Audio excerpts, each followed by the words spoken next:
Phoenix topping out at 115 degrees today. 115 today, then that excessive heat warning expires this evening. The next couple of days, temperatures are a little lower.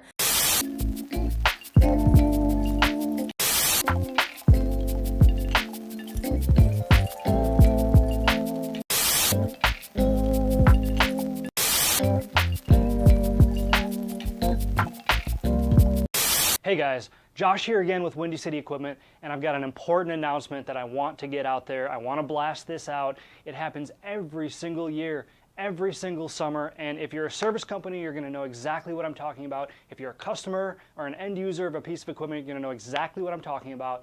What I want to talk about today is HVAC and refrigeration in the hot summer in the elements of the outdoors. Okay, basically what happens is because it's so hot, this rooftop equipment redlines. Literally every single service call feels like a callback, feels like a recall. It feels like your vendor or your facilities team is doing something wrong. Am I right? I mean, it really is incredibly frustrating. People lose their jobs, people lose their companies, all over this fact. And it's very, very important that when you are taking into consideration callbacks and recalls and things like that, that you know what elements could influence that other than just the quality of your service vendor or the quality of your facility management team. So sometimes when this happens, you demand results. You have to demand results, you know, in your position, because it's up to you to make sure this equipment gets fixed. You know, your customers depend on it, you depend on it, your staff depends on it. I understand all of those points. And sometimes when the results seem too expensive or time consuming or continuous, you've got to blame somebody. You have to point a finger at somebody because, let's be honest, you are hiring someone else to take care of this issue for you. But it's not always that cut and dry. So before you pull the trigger and blame somebody, these points that I'm about to make need to be taken into consideration so you can accurately assess the situation and really understand who's on your side and who isn't. So I'm not trying to make excuses, I promise you. All I'm trying to do is open your eyes to the truth behind the trades. First point I want to make, HVAC refrigeration is still an infant science. Let me explain to you what I mean by this. Take the telescope, for example. The telescope was invented 410 years ago. Today we're still improving the magnification, we're still improving the lenses. There's still a better model this year than there was last year, and there'll be a better model next year than there is this year. All right? Same thing with the automobile. The Model T was released, what, 110 years ago? But you're going to sit and tell me that cars don't still have issues, automobiles don't still have issues, even though they're driving on the road every single day. We still have safety recalls. People are still dying. It's still relying on the influence of a human to get you from point A to point B and not crash along the way. So what I'm trying to say here is that HVAC has only been mainstream for about 60 years. It can't even retire yet. So you need to take that into consideration because the theory of refrigeration is still being tested.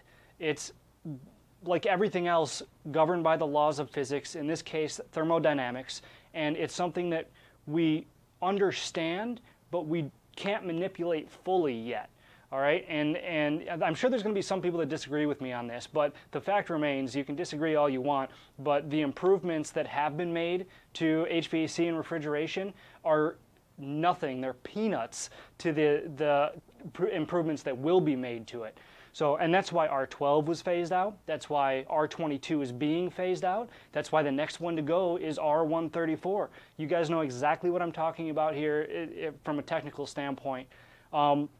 But we are consistently improving the design, the efficiency, you know, the technology in these units to give us a better comfort, to give us a better environment. But my point is this: techs can only be taught what we already know. We're still bound by the laws of nature and limited by the science and technology that we have available to us today. Not every single repair is as black and white, as cut and dry, as you know, fixed or not fixed, cooling or not cooling. Sometimes it is, and we get lucky, but sometimes it's not. So before you point fingers at your facilities management team or your service vendor, please remember that whatever they are battling may not even be tested yet. It could be completely under the influence of outside environment. So just please keep that in mind the next time you feel like a repair isn't being done correctly. The second point that I want to make here is HVAC and refrigeration in the elements. In Phoenix, this happens every single summer, every single monsoon season. We do probably 90 to 150 PMs, preventative maintenance services per month. And I swear, every single time in the summer that we get completed with one of these big months of 150 PMs, a haboob rolls through, and I swear it's in the shape of a middle finger and undoes everything that we did on these PMs. And it's a tough thing to explain.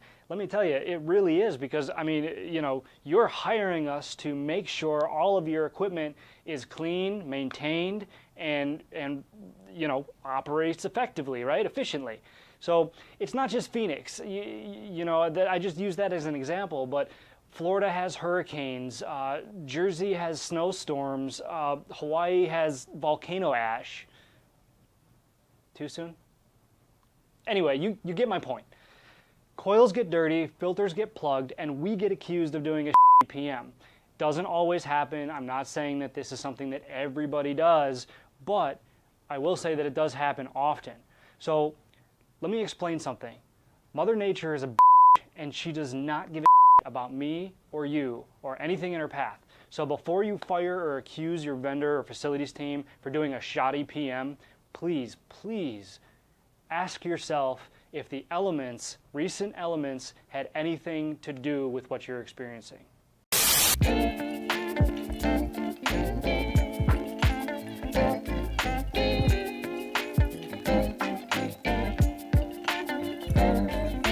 All right, so just to drive my point home and really help you understand exactly what I'm talking about, we decided to come up to the roof so I could show you a couple of temperatures here.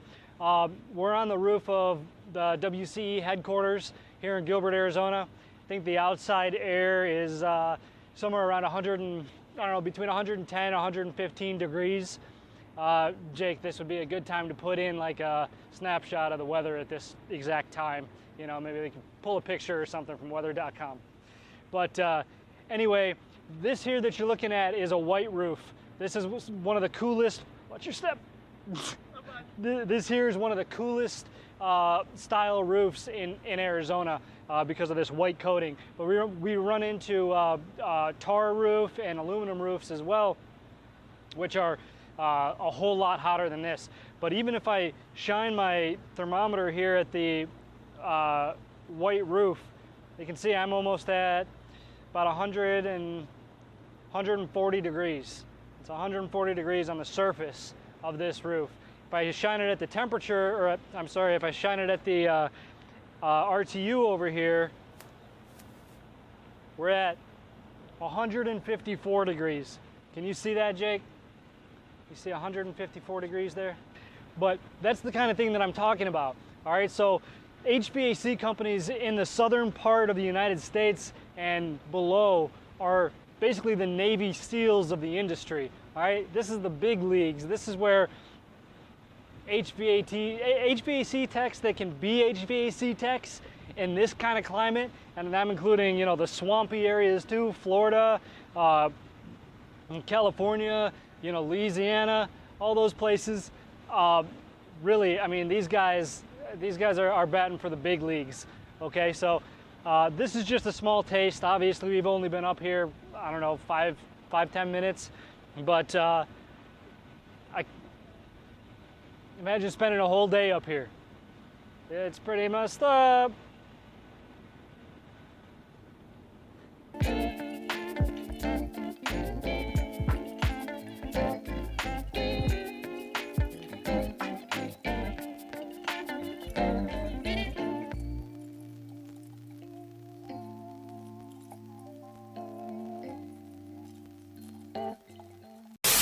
All right, the third point that I want to make, and arguably the most important, especially if you're in a hot climate, Florida, Arizona, Southern California, you know, any place that is in the extreme temperatures in the summertime.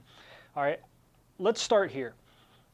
HVAC units are tested up to 110 degrees outside air. Okay, 110 degree ambient temperature is what they're actually tested at. So additionally, they say that 95 degree outside air is when your AC unit is actually running at max capacity. All right, max capacity, 95 degree outside air temperature. To put that into perspective, the other day my service manager was on a roof here in Phoenix. Now granted, it was an aluminum roof, but he measured a rooftop temperature of 167 degrees. 167 degrees. Okay, and yes, I know that's not outside air, that's surface temperature, but where do you think the heat from that surface radiates? Up, right? And where do the HVAC and rooftop units sit? Maybe a foot above that roof. So it's fair to assume that the outside air on these rooftops is probably somewhere around 140 degrees, 145 degrees. All right, the easiest comparison that I can make to that is trying to drive a car 90 miles an hour in first gear, okay? Adding another element to that, of course, a brand spanking new car is going to make it a whole lot further doing that than a car that's a year old. And that year-old car is going to make it a lot further than a car that's 2 years old. You see where I'm going with this? But the problem is that you push anything to its limit for long enough, it's going to f***ing break. It's just, call it science, call it nature, call it physics, whatever you want. That's just the way that things work. So please keep that in mind whenever you're shopping around for a facilities manager or a service vendor, especially in the hot climates. You need to consider them an extension of the equipment itself. Your partners in service are your equipment. Do you understand what I'm saying? So the best way to navigate this is not to shop for price, because you will get what you pay for, I promise you. Shop instead for character, both in facility management and service vendors, because if you hire somebody with character, they'll stand behind what they do and eventually end up saving you money over the long haul. The fourth and final point that I want to make is one that I think often gets overlooked. Now, as you guys know, my specialty is hot side equipment, and I used to say this when I was in the field too, you know, about how I'm not a robot. Techs are not robots. Humans are fatally flawed, okay, in that we aren't robots. So please do not consider us as such. We are so susceptible to the elements, even more so than your equipment. The CDC doesn't recommend anybody spending time outside if the temperatures are hotter than 106 degrees, okay? Do you remember the last point that I made when I said that the rooftop was 167 degrees? On average in Phoenix, in the Phoenix area, the rooftop temperatures in the summer are somewhere around 135. You know, the other day we broke records. It was a very hot day, but it's not typical. Typical is on a rooftop is about 130, 135. I don't know. I think it's still probably a little warm.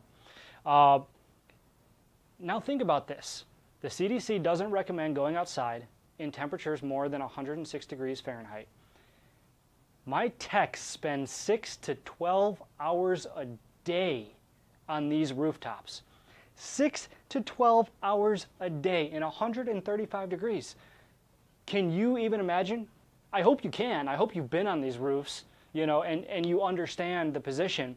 But the point I'm trying to make here is I don't care who you are. As long as you're human, you won't function optimally in that environment. It's just not possible.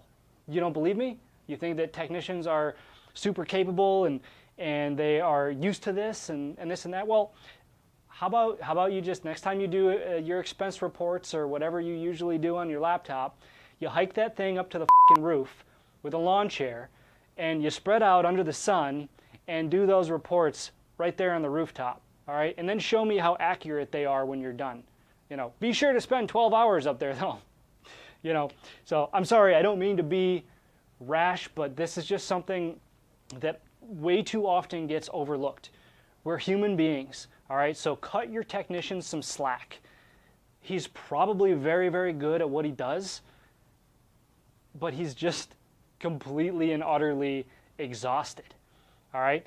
And just like your equipment, he's pushing himself to run at the max for as long as he possibly can. What did I say before? You push anything to the max for long enough and it's gonna f***ing break.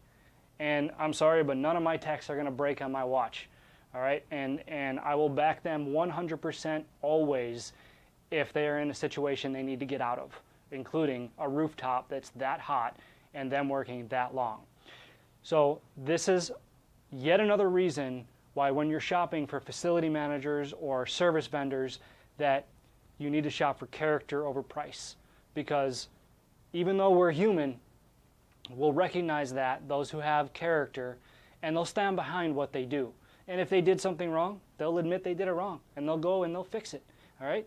So anyway, that about wraps it up. It just seems that these points aren't thought through enough or as often in this industry as they should be, especially in the dangerous heat that we have here in Arizona and the whole southern part of the country. But like so many other things, it contributes to the misperception of service companies and facility managers all over the place. So please help me spread the word, share this video or this information. You don't even have to share the video, just tell somebody what I fucking told you. So companies and people in the trades are relying on this just as much as you are. Thanks for listening.